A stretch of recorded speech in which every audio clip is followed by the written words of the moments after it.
Hi, I'm Heather from Booktubes, and today is the mid-year freakout book tag, I think is what it's called. Everyone calls it the mid-year freakout. And I have not seen this as much this year as we usually see. Is the one tag that I actively watch and participate and just really look forward to seeing every single year. I think it's just really a great check-in. I kind of prefer doing it in late June. Some people would definitely prefer July because that is officially after the last half of the year, but I like end of June.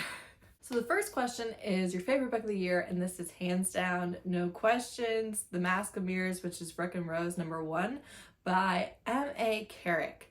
In fact, if you know my channel at all, then this should convince you how much I love this book, because I have physically bought the first two books and pre-ordered the third one, and I have literally never done that. Never. These are thick, obviously. They are straight up fantasy. They are not fantasy romance, but they do have a romance subplot in them. And The Mask of Mirrors follows several characters, but our main character is Ren, who is a con artist who is trying to worm her way into the nobility, and there's problems that she faces. There's magic. This is a queer normative world, so there's lots of queer characters, and that is a completely accepted thing in society, nothing to be remarked on, as it should be. And it also does, explore themes of colonization. The layers in this book series are so perfect. They're so perfect. I've heard some people call it slow, and I just beg to disagree. Like, I understand where they're coming from, because they're not really trying to save the world. Like, she's trying to work her way into the nobility, and the other characters are dealing with their own, personal life problems. And then there's also some bigger things that they get caught up in. But it's not really about the bigger things as much as it is about their lives and this found family, and who can you trust? Can you trust anyone? Who's the smartest person in the room? Is it your character, or is she being outwitted? Or is she outwitting everyone around her? Or are we working together? What do you know? Do you know what I know? And it's just perfection. Is perfection. And that's, like, if you like fantasy, then you should read this book. If you don't love fantasy, it's a little bit more difficult. I wouldn't say it's necessarily a great beginner book for understanding what's going on. But if you already love fantasy, what a fantastic series. And I completely owe me reading it to Angela at Literature Science Alliance. She single-handedly convinced me to read this book, and I'm so grateful. I'm so grateful. And then the next question is best sequel. Without contest, The Liar's Knot, which is a middle book, still perfection. I will hear no middle book slander about this. Yeah, The Liar's Knot was just as amazing. There were a lot of things that I really wanted to happen with the plot and with our characters and their development and where we were going, that I was worried we wouldn't get the answers to until the third book. And we got a lot that I wanted in the second book, which made me incredibly happy and set us up for a third book without feeling like we were dragging things out to unnecessary lengths just because the series isn't over yet. I really loved the progress that we made in this book and how much more tied we became to each character, not only as individuals but as a unit, kind of, whether they're working together or not.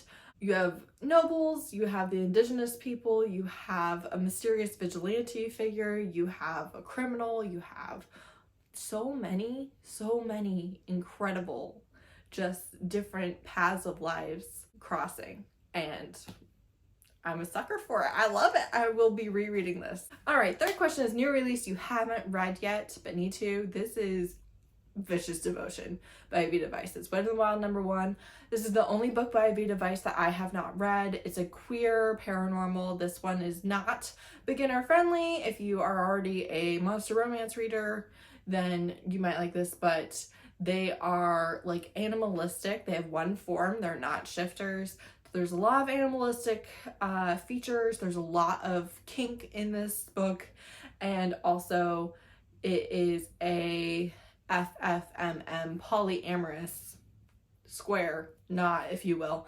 And yeah, it's really, I'm scared. I don't know why I'm scared. I literally have loved every single thing that they've written. The lowest I've given them, I think, is 4 stars. I've enjoyed all of their work. And I thought I would read this on release day in March. It was like March 4th. I thought I would read it on release day, and I have not managed to read that first page. And I'm scared.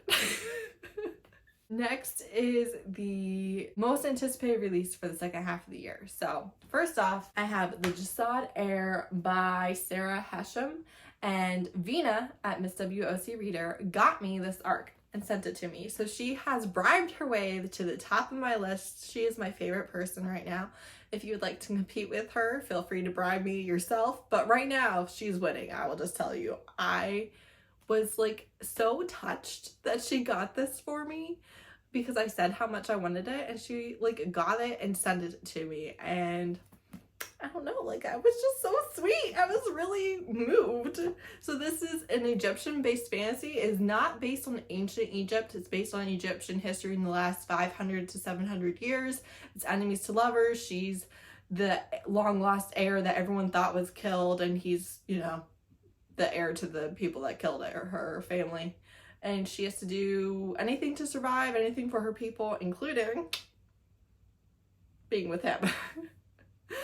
It's enemies to lovers. I believe it's a duology. It's coming out July 18th, I think. And the author is Egyptian American. I've been following her TikTok for a year because of her advertising this book. Waiting for it to come.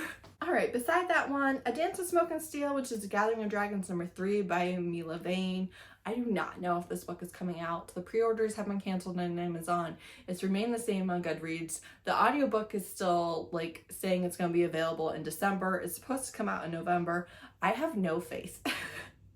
However, I desperately want this book and have for a couple years at this point. Seduction of a Psychopomp, Erogenous Handholding and Other Ways to Tame Your Reaper, which is the Boundlands #3 by Elsie Winters, is coming out in July. Easily one of my most anticipated releases of the whole year. She's one of my favorite authors. I love this series, fantasy romance perfection. Labyrinth's Heart, which is Rook and Rose #3 by M.A. Carrick, is coming out in August. I'll be rereading and reading that right away. I'm so excited. And lastly, Raiders of the Lost Heart by Jo Segura is coming out in December. This looks like the Lost City movie. It looks like the Indiana Jones Tomb Raider adventure romance that we deserve. The cover makes me so happy. Like, it's exactly what I want. I so desperately hope that this book lives up to the cover. So yeah, I know that that was a handful, but those are ones that I am just incredibly excited for. All right, the next question is Biggest Disappointment. This is The Girl in the Woods, which is Misted Pines #2 by Kristen Ashley. Kristen Ashley is my favorite author. This was a 3-star read. The entire plot kind of centered on rape and more rape, and then more on top of that, and it just didn't work for me. It's romantic suspense. It's all from the POV of the hero, which I thought was really interesting. But yeah, I didn't like the story basically that was told. I didn't like it. Then biggest surprise, I have a couple for this. One is Jesus and John Wayne by Kristen Kobe's Dumas. It's basically how faith corrupted a nation, something like that. This was like a deep dive into evangelical history, not only with racism in the United States, but also with politics in the United States, and purity culture and the patriarchy and the homeschool movement and all these things that I grew up in that really, you know, are my experience. And all of this information that like I didn't know. I wasn't taught any of this history. I doubt if my parents even, you know, either know or would acknowledge this history. And it was just a fantastic book that really was a deep dive into that. I think if you are an ex-evangelical and on a anti-racism journey, any intersection of kind of that, this is a great book. It's not, there's going to be parts that are going to infuriate you, but it's a great book. And that was a recommendation from Mara at Books Like Whoa, who has several videos and several recommendations kind of on this topic as an ex-evangelical, and I really recommend her kind of as a resource for that, not only just as a booktuber in general who I really enjoy her recommendations and her thoughts on things, but kind of for this specifically, she's a really good source. And then also Zenny by Rebecca Weatherspoon. I've heard nothing but amazing things about this book, and I have for years, and I tried a different book by Rebecca Weatherspoon and didn't really love it, and so kind of just wrote it off, I guess. And she was in my authors that I'm one and done with, and I said, if you have one of these that you want me to give a second chance to in this project I'm going to do, you need to comment. And Rebecca Weatherspoon and Zenny specifically were overwhelmingly the most commented author for that.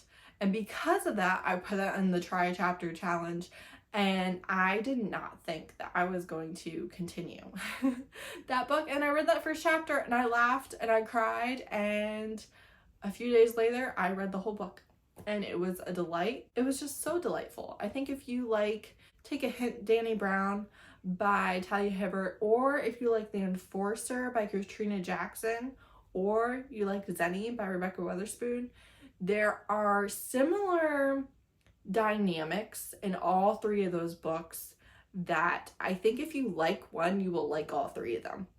I know I have, but like they just really make me think of each other, not just because it's like a fat black woman and they're all interracial romance and they all kind of have cinnamon roll heroes. It's not that necessarily, although all of those things are true about all three books. It's really the dynamic, the writing style, just those couples, like the whole thing. If you like one, you're gonna like the other. So anyways, that was a huge surprise, and it was all thanks to people insisting that I give it a try. And then favorite new author, I wouldn't really say that I have favorite new authors for this year. For me, I know the end of the year I always do favorite new to me authors, and the criteria is I have to have loved more than one book, and I have to have not read anything before that calendar year from them.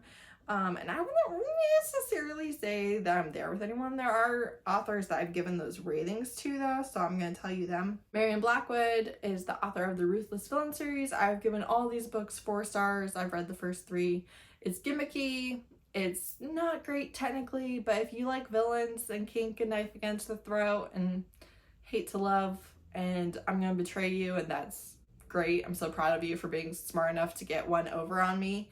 If you like that dynamic, then you might like it. The other one is AJ Lancaster, who wrote the Stariel series. Again, I gave most of these books 5 stars, one of them 3 stars, and really enjoyed it, but just, I couldn't tell you why. It's an incredibly quiet fantasy story with like Martyr complex where you're just like, would you get a grip? Would you like stop it? But I loved all those books. And the last is Vila Roth, who writes the Blood Mercy, another fantasy romance series. So all 3 are fantasy romance series. I read the first 4 books back to back to back. They're long books. Gave them all high ratings. You have the King's Bastard Daughter, who is incredibly smart and manipulative, and you have these too good to be true vampire-like race who are there on a diplomacy mission, and they're so good, it's annoying. All of these I would recommend with an asterisk beside them because I'm just like, but they are the authors that are new to me that I've read and enjoyed multiple books from. Then newest fictional crush, Travis from Last Light by Claire Kent. This is an age gap dystopian romance. He is gruff, he's grumpy, he's so sweet. I love him. So protective. Rocco from For Her Protection by Drea Anderson. This is another gruff, grumpy bodyguard romance, and they're also bear shifters. Vargo from Mask of Mirrors and Liar's Knot. He's the criminal like mastermind businessman who's the wealthiest man in the city but is a criminal, and so a lot of doors are closed to him. I just really like him so much as a character. Also, Callan from Ruthless Villains. I really like him a lot too. Really like his obsession with her and how he just like, when she's ruthless or like despicable, he just finds that to be the most attractive thing he's ever seen.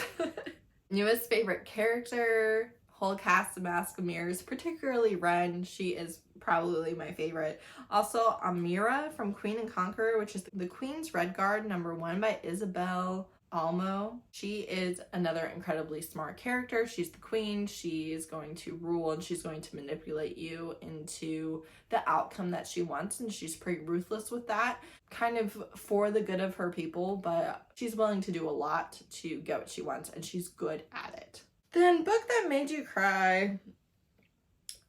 We all know I tear up for like any bittersweet moment. I feel like in a book I'm gonna tear up, but The Hookup by Kristen Ashley is a like 3rd time reread for me. It's my all-time favorite Kristen Ashley book. I read it in April or May, and I cried like 10 times in that book. It's not a sad book. It's not sad, but I cried so much. It's a small town romance, alpha romance. If you like that, you'll probably like it. Also, love, comment, and subscribe by Kathy Yardley. This is not as focused on the romance as I usually like, and I still loved it. It's 2 YouTubers actually who need to collab together, and they went to high school together and they were in the same friend group, and they kind of always hated each other, but they need to work together. And she was such an imperfect character, but written so well. You know, written where you're like, girl, you are messing up. Like, what are you even doing right now? But you didn't dislike her for that, or at least I didn't. I really felt like she felt real and like a person who was making mistakes and fixing them. Yeah, there were some poignant moments in that one that got to me. A book that made you happy, The Secret Society of Very Irregular Witches. Well, that's a way to say that title. It's not correct. It's not the correct order of words. Personally, I blame the author. I don't really think I'm at fault here. You came up with that title. You knew that we were going to mess it up. We being me, specifically. I feel like I'm blameless here. But that was not right. That wasn't right. By Sangu Mandana. This I've been anticipating since its release last year. Of course, once it did release, it became huge. I saw it all over. But I've had it waiting to get it at the library since then. And I got it, and I was in the middle of a book slump, and it was still just every bit as delightful as I had hoped that it would be. The writing sucks you in right away. I think it's really fantastic writing. And yeah, it's just a found family of witches and a grumpy librarian and this like older gay couple and the housekeeper, and it was delightful. It was everything I was told it would be. Also, Split Decision by Christina C. Jones is easily my favorite Christina C. Jones that I've read in a minute. It's a novella, and I loved the relationship. I loved the things that were addressed in that novella about their hangups, but also just it made me happy. It just did. It made me really happy. And also In a Jam by Kate Canterbury. This is a single dad, childhood friends. He's so grumpy, marriage of convenience. And there's no 3rd act breakup or anything. They were so sweet. The kid swears like a sailor. And they were what each other and that child needed. And it was fun and sweet and charming from beginning to end. Okay? From beginning to end. Then, most beautiful book cover for me, this is Seduction of a Psychopomp. I love Elsie Winter's covers, and this might be my favorite to date. I love the color story. I love the Grim Reaper. I love the crows. I love the gold gilding in the corners. I love the artwork of the characters. I cannot wait to read about this Grimm. I'm so happy. I can't wait. And the cover speaks to me. And then what books do you need to read by the end of the year? I need to read the Edge series, which is 4 books. We will be doing it for our next Ilona Andrews read along, probably starting in July or August. Probably August, let's be honest. But I need to read those books, everything that's on my TBR. Also, I have this stack of manga from Izzy at Happy for Now still that I have to read and give back to her. I'm not up for the challenge. This is how much I have left. I've read 5 volumes since she gave them to me in April. So, oh, it's so bad. Okay. So I am a quarter of the way done. I've got 15 to go. So, so this might be the rest of my reading year. I do have like a few more books left that I specifically want to get to this year. Black Sun comes to mind, What Moves the Dead. But yeah, pretty much just, I don't love keeping books on my TBR for forever. I usually either delete them or read them. So the anticipated releases, like those are pretty much my priorities. You know that any book is negotiable with me. And then favorite video you posted, that's easily the I'm Not Like Other Booktubers pick me video. I really did have a lot of fun making that one, as much work as it was. Like, it was a huge project. I did have so much fun with it. So that's definitely my favorite one that I've done so far. So that's it. Those are all the questions. Hopefully this gave you some insight into my reading year so far. I did have a reading goal to read 200 books this year, which I have lowered to 150. I was consistently falling behind, and like, I'm not here for the stress, the challenge of it. I'm really just documenting my reading. I'm not trying to get to any certain number, so I just went ahead and lowered that. So I did that. I've read 91 books so far this year, so I mean, I'm gonna hit close to the 200 number, and I might surpass it, but honestly probably not. My reading has slowed down this year, which has been what I wanted it to do, so all of that is fine. I have DNF'd 50 something books, which is more than I've DNF'd annually for like the last 3 years, and we're not quite halfway through the year and I'm already past that, so that's a fun thing. Reading's not going great, but I'm still happy with where I am for this point in the year. So if you read fantasy, read Mask of Mirrors, okay? That's what you should be getting out of this video. Thanks so much for watching. Bye.